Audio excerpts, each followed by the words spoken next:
Welcome home, Not to a place. but to yourself. You're listening to Starlight and Sage, coming home to ourselves, A place where science meets soul, where curiosity replaces judgment, and where we explore what it really means to care for our minds, our bodies, and our lives. We're not here to convince you, We're here to learn alongside you. because your body has been speaking all along. So wherever today finds you, take a breath and come home.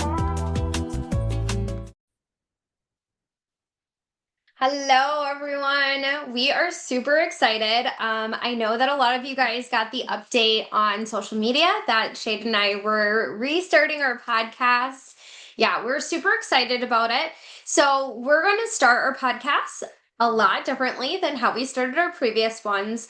One of the things that Shade and I were talking about that's our absolute favorite about the podcast that we follow ourselves is the personality behind every single one. I enjoy listening to women and other human beings who give us like the background, like why should I listen to you? Like what makes you the authority about the thing that you're speaking about? And oftentimes it's not the credentials or the certifications or what education platform they were on. It's about their real life lived experiences. And one of the things that Shade and I recognized was you guys only knew snippets of our lives, but you didn't know the whole story. So what we're going to do is we're going to talk about our lives. We're going to talk about what we endured in the past, the things that we are dealing with now, and then we're going to kind of tie everything together in an educational way. So this will be our mini disclaimer that the topics that we're going to talk about today could potentially be triggering. We have both endured an incredible amount of trauma in our lives, but it really has shaped how we lead our clients and how we're going to be speaking to you on this podcast. So although we would never wish any trauma upon anybody, it is one of the things that Shade and I do recognize as part of our lived experiences and stories. And we wouldn't be the people that we are today had we not gone through those trials and tribulations. We both really hate the word resilient because it means that we overcame something that we should have never had to overcome in the first place. But genuinely, that's kind of what we are. And for the majority of our clients, that's also who they are. So we're going to start with some like Q&A, easy get to know us things, and then we're going to continue on with each episode. We want to be as real as possible and as welcoming as possible. And I think one of the ways that we're going to do that is for you guys to feel like you know us, just like our closest friends do. So we'll just start talking. I know that we often talk about how Starlight and Sage came to be because we both had individual businesses. We saw something in each other. We recognized that we wanted more out of life, right? We tried a collaboration with a group of women. That didn't work out super well. Who knew? A bunch of women getting together in a space who barely knew each other. It was kind of a recipe for disaster. But again, like, we learned from it. It kind of sucked. There was a lot of heartbreak, a lot of hurt feelings, lots and lots of rumors around town. But what we did learn was exactly what we didn't want from a business. What we learned was exactly what we didn't want to happen in a holistic healing space and in a space where we toted that we were trauma informed. So it really helped us create Starlight and Sage. And I think one of the most fascinating things that we can start with is probably our story of how Shade and I actually became friends. It's kind of multi-layered, but Shade, do you want to tell everybody maybe the first conversation that we had that made us realize that the universe had already put us in the path together? Yeah, I asked you to come to this event, and we were outside. It was a beautiful summer day. We're just talking, like, asking childhood things. And I somehow mentioned a pastor's name. Now, I was raised Catholic, was in church some, but I mentioned somebody else's name of one of my close friends, and like your jaw just like dropped. Like, did you just say this name? Like, no, there can't be another one. And then we both like just froze. Like, oh, we are talking about the same person. Yeah, and mind you, Shade was born and raised in Tacoma, and I was born in Atlanta, had my family escaped to Wisconsin, a little town called Mauston. So, yeah, we were like close-ish in proximity, but not for her to have known about this small church that was in a town. And we're going to try and be so careful. Um, because we're better people than they are. Yeah. Let's just say that. So we're not going to disclose names or locations.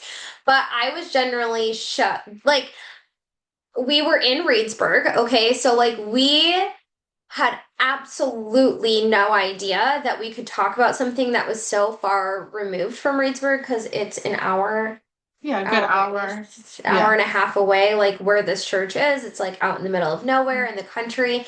And the last thing that I ever believed was that that specific name would come up in a conversation that was so far removed from my childhood and young adult life. So, like, when she said the name, and a little background, the church is a Pentecostal church, and typically, and probably more with Christian churches, they do like the, oh, brother so and so and sister so and so, because we're all brothers and sisters under God.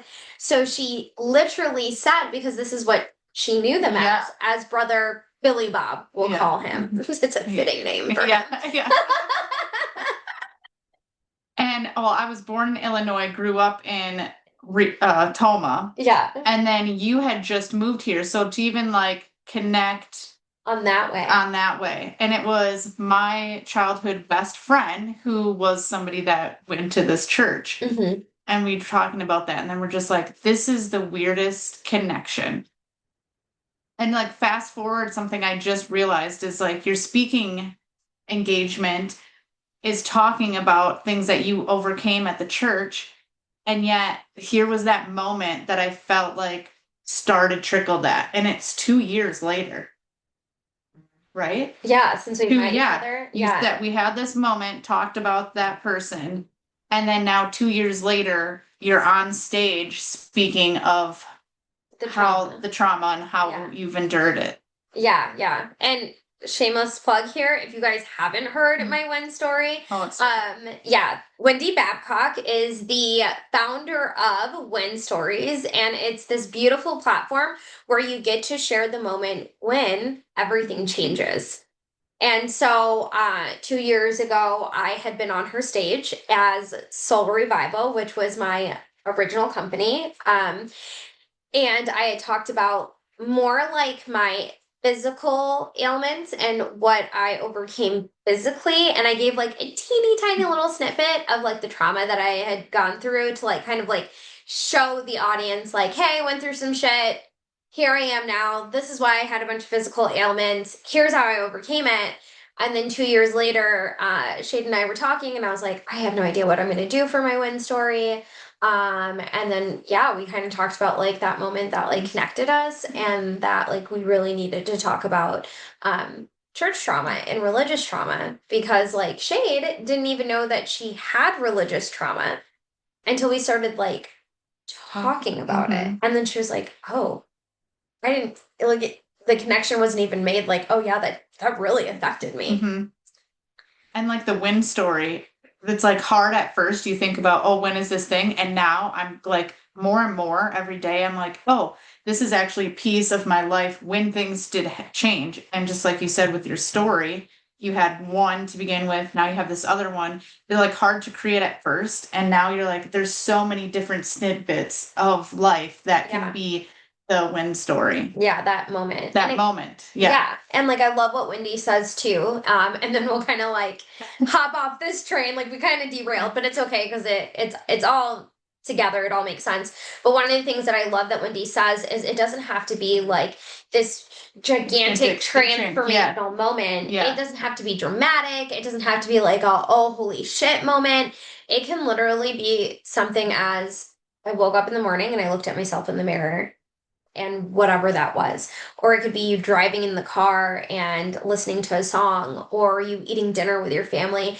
It literally can be anything. It's just this moment that stands out in time. And I feel like all of us have these one, profound moments in time Yep. that change us, but moreover, all of these little moments that create these bigger See, I moments. feel like I'm more the little moments. Hmm. And then, but as we were saying, like, oh, we're going to tell our story. And I'm like, okay, when's the like youngest thing you remember? Yeah. And then it takes me back and I'm like, oh, a lot of these moments I remember are traumatic moments. Yeah, and our brain is hardwired to remember the traumatic moments because that is what we survived. Right. And our body remembers that in order to survive, these are the obstacles that we overcame. So it is really difficult on a conscious and subconscious level for us to say, what was my first memory and was it happy? For a lot of us who have gone through substantial trauma over and over and over and over again. And when we talk about trauma, again, it doesn't have to be like, all brawl, knockout, terrible accidents or significant abuse. It can be like the moments where somebody looked at you and said, "You're dumb." Mm. But if that moment has happened over and over and over again, it becomes trauma. Um, and so yeah, when like Shade asked me that question that like this morning, I was like, I think I was 7. And then I was like, oh no, I do remember I was like 5, but that was also terrible. I was like, what's my first happy? Yeah. What is your first happy memory that you remember? It's really hard to think of that. Like, I would say maybe starting kindergarten. I can remember my mom taking a picture of me before going to school. And then, like, now seeing the pictures of, like, every year you do it in the same spot. And I can remember, like, oh, this is the same spot every year we would take a picture. Okay. Do you remember the memory itself, or are you only remembering the picture? I feel like I remember the moment. Uh-huh. And I remember unloading, like when we moved to Wisconsin, and this is before kindergarten, I remember helping unload the U-Haul truck, like looking for my toys. Like, where's my stuff to Mm-hmm. unload? Oh, and that was like Because a of that happy happy memory. moment. Yeah. Yeah. But even like the weird little traumatic, I'm like, I remember eating mayonnaise in Illinois and eating a whole jar and then getting super sick and then not eating mayonnaise till like my 20s. Oh my gosh. But it's like that's a weird like It is a I'm weird in it moment. as traumatic, but also Yeah. like Yeah. a small moment. And how old were you then? Probably 4 or 5. Okay. I genuinely don't think that I remember anything. Like, I do remember being 5 in kindergarten, and I was in kindergarten here in Wisconsin, and we were running around the track, and the teacher was giving us one singular ice cube for every lap that we did. And I was in kindergarten. And And then what were you doing? What was the ice cube point? Just to like for it to cool off or to yeah, okay. but like, what the hell? And why? And I don't remember. It had to have been Boston. It had to have been that school. So yeah, I think that's my first thing that I could remember at 5 years old. But I had moved schools, elementary schools alone, like 5, maybe more than Wow. that. So I feel like that becomes a real pivotal moment in a kid's life. Like I think back to like a lot of the army families and yeah. how much they move and how hard it could be. Yeah, and I do remember like as a child thinking that every move we did, it was something to be celebrated because like my father was a first generation immigrant. Um, so yeah, fun little background, a teeny bit. He came over to the United States via Ellis Island. He did everything the right way. He applied for the appropriate certifications, whatever. He came this way.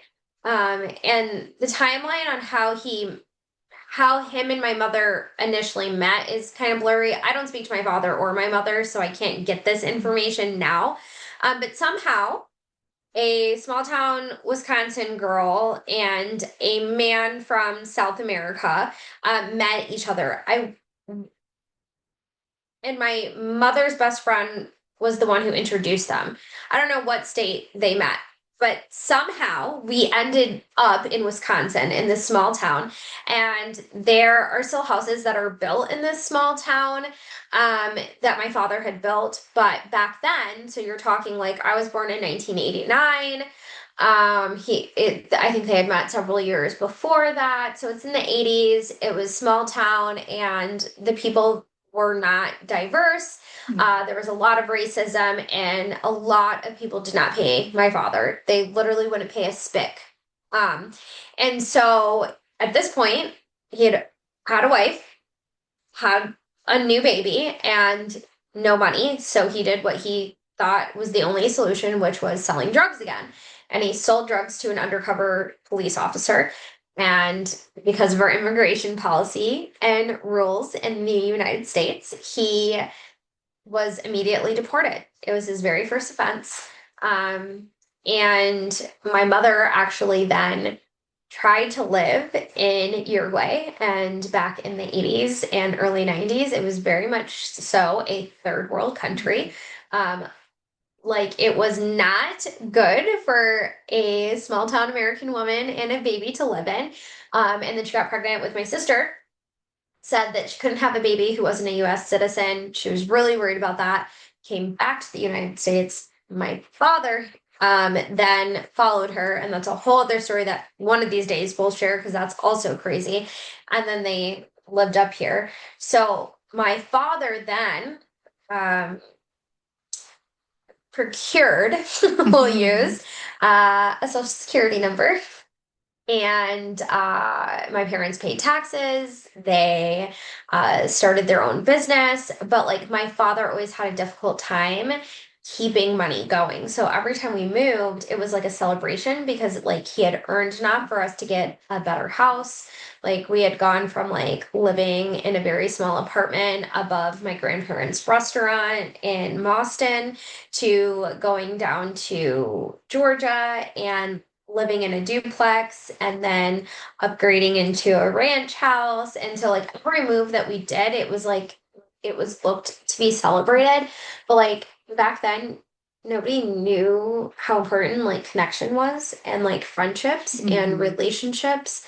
And both my parents were very much operating under their own traumas, and they didn't know any better, and they were not great parents. And I think yeah, that generation that is like was really stuck with that. oh yeah, because they came from the generation of baby boomers. Mhm. And baby boomers came from the generation of the Great Depression era. Yeah. And children were a nuisance. There were one more mouth to feed. They were the children who could not be seen or That's heard. all. That is my mom to a T. She's always like, remember, you are to not be seen or heard. I can't believe all the kids that are around when we're talking. And I'm like, I know it's finding that balance. Yeah, absolutely. Because like our parents just perpetuated that cycle. Man, and we deviated off of a million different. This is how it's going to be always with us. We're just going to keep going in circles about all kinds of different things.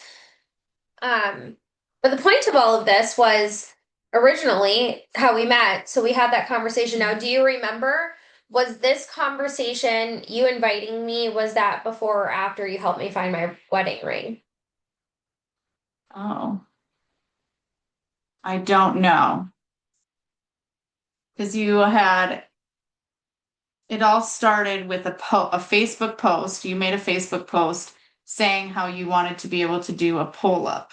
Yep. And then people were like, "Oh, come to CrossFit," which I wasn't involved with that Facebook post. I didn't see it. You're at the gym.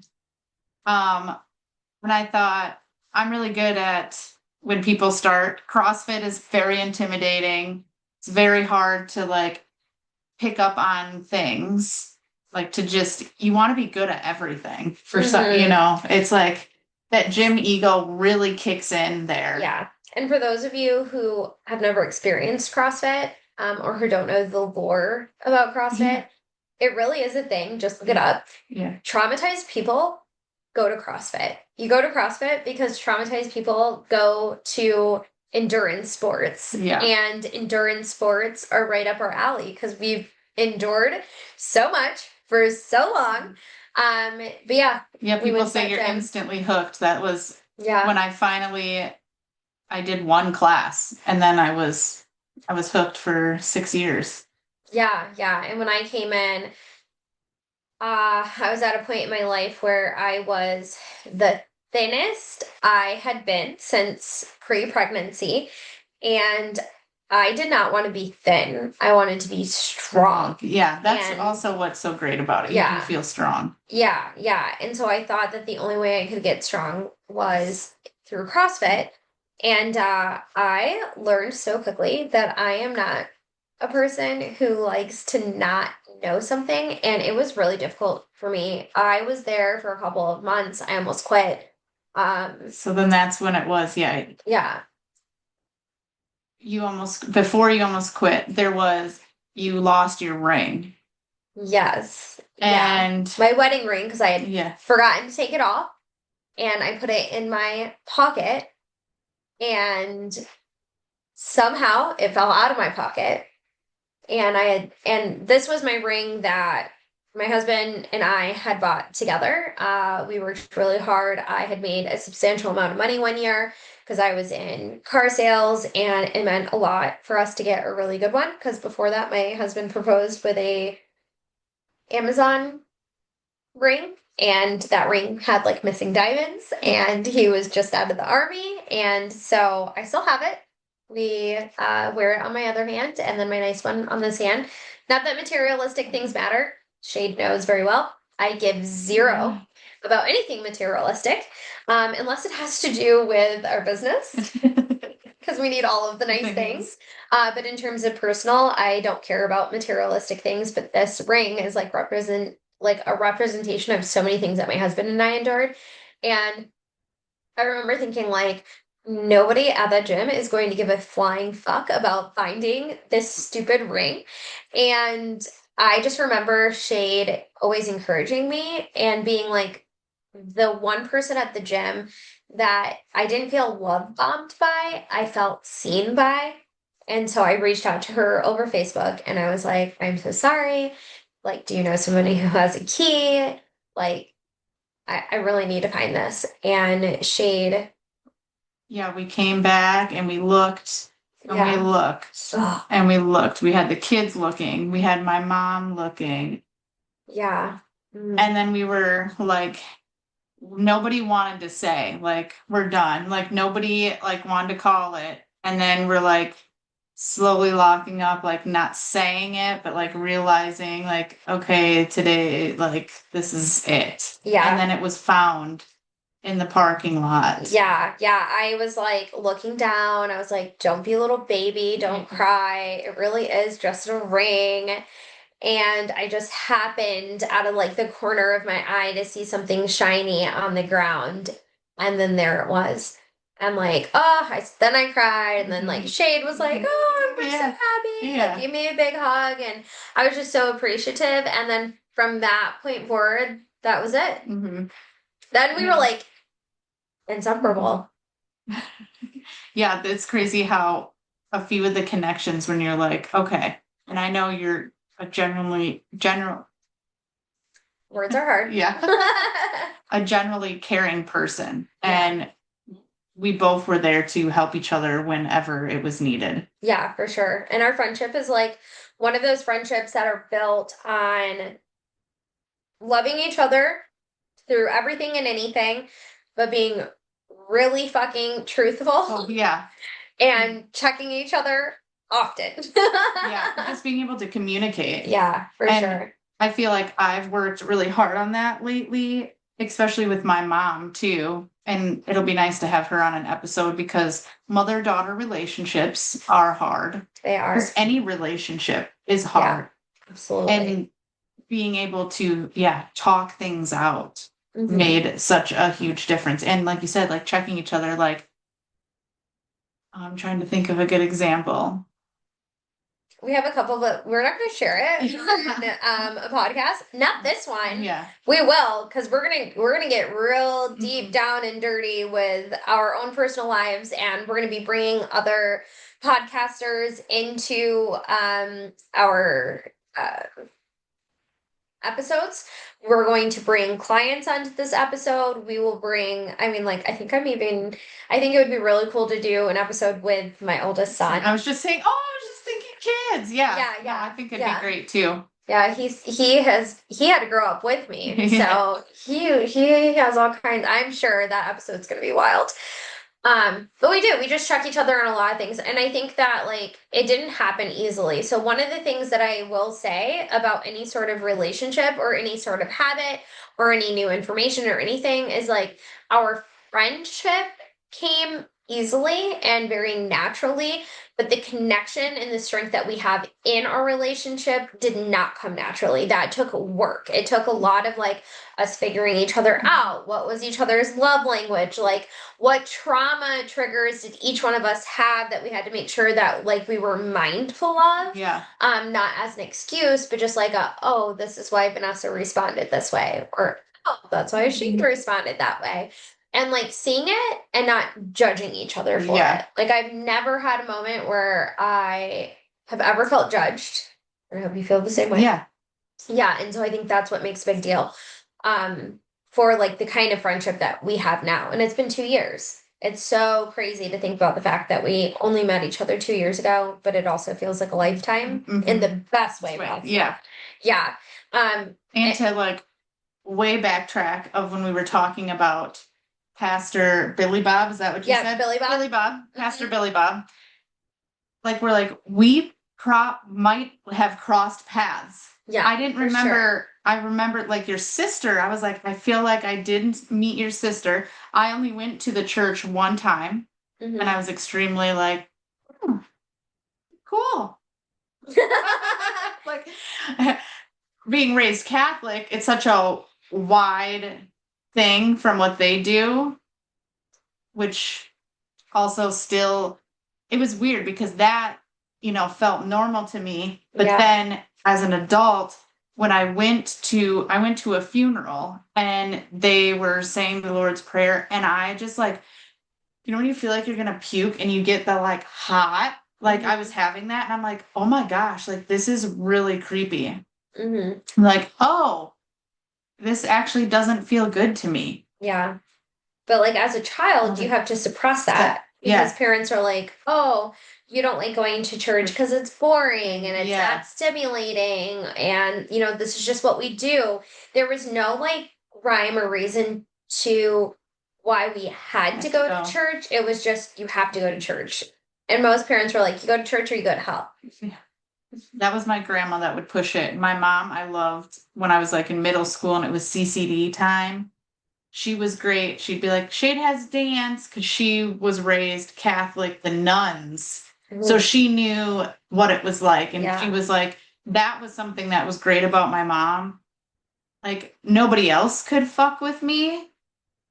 She had her issues with drinking, with drugs and alcohol. Yeah. But she did protect me with other people couldn't fuck with me. Right. Yeah. I mean, that's something reserved for her.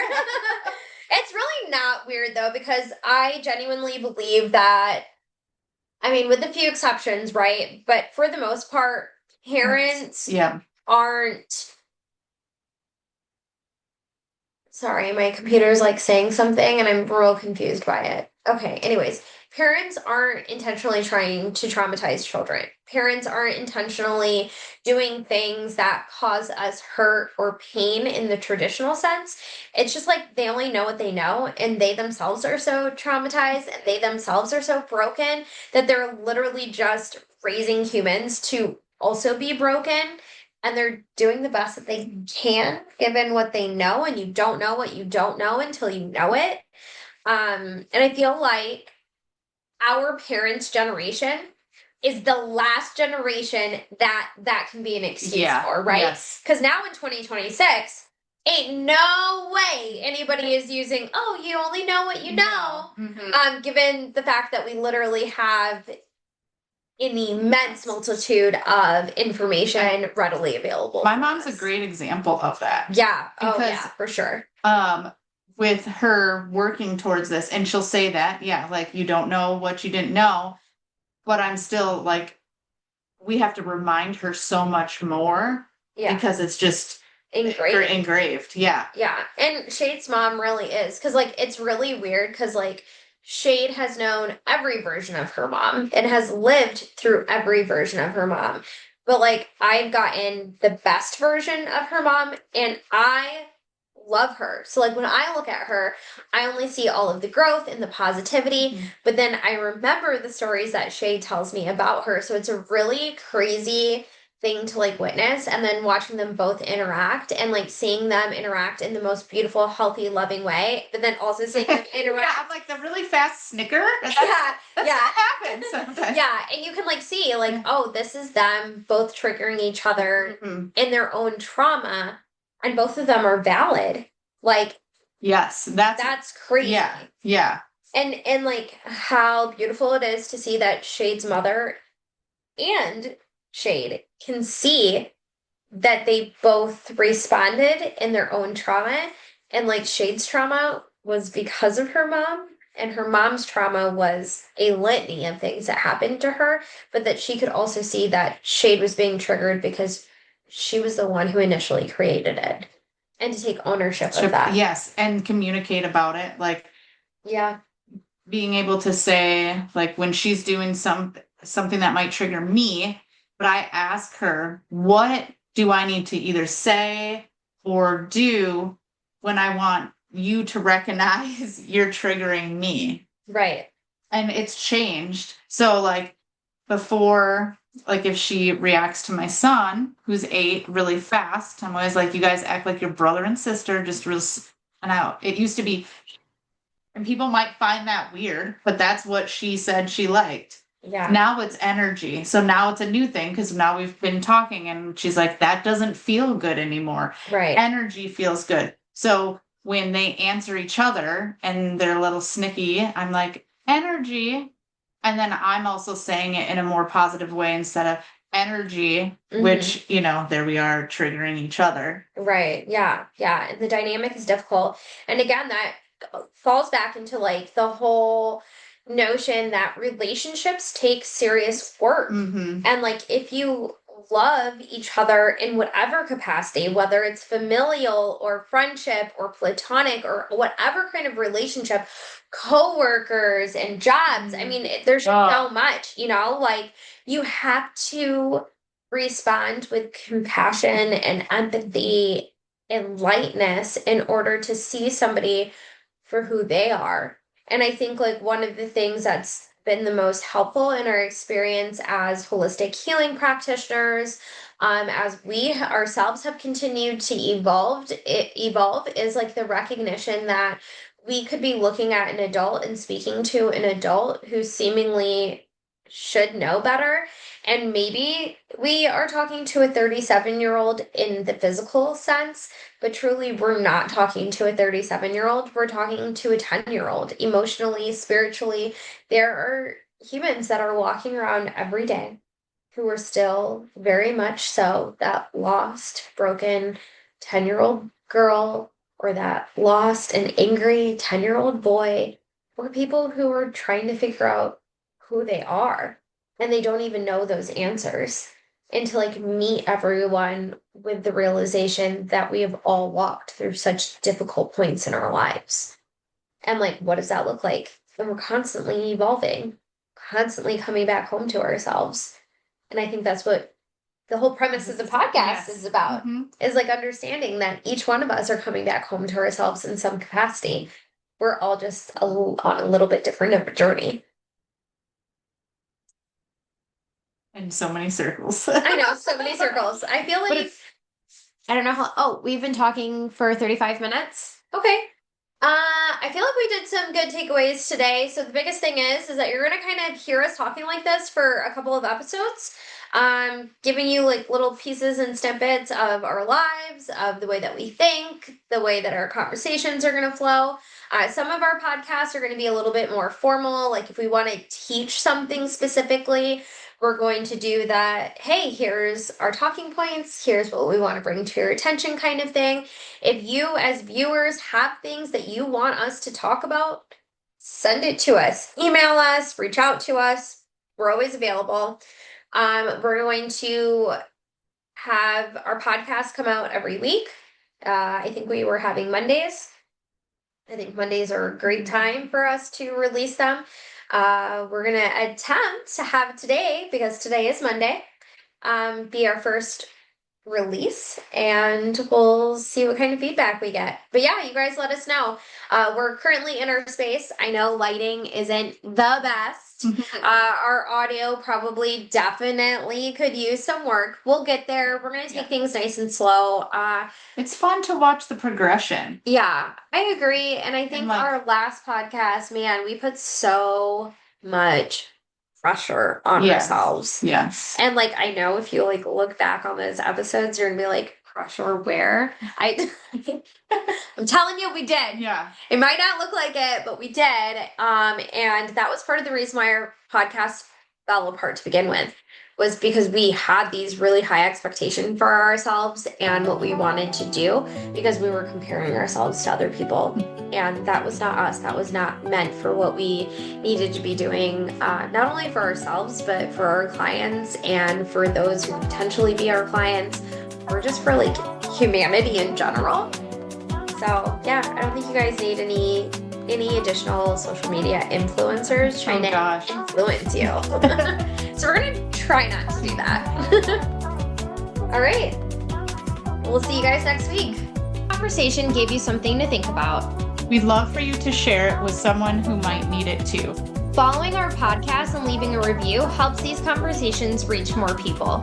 And if you'd like to continue the conversation beyond the podcast, you can find us through Starlight Sage for classes, workshops, coaching, corporate wellness, breathwork and sound healing, movement, and community. Until next time, remember, coming home to yourself isn't something that you arrive at once. It's something you always practice. Everything we share on this podcast is intended for educational and informational purposes. While we discuss topics related to wellness, movement, nutrition, relationships, spirituality, nervous system health, and personal growth, these conversations are not a substitute for individualized medical, mental health, or professional care. Our hope is to help you find a better understanding for your body, ask meaningful questions, and make informed decisions alongside your healthcare professional that you trust. At Starlight Sage, we believe your body carries wisdom. We simply hope these conversations help you learn to listen.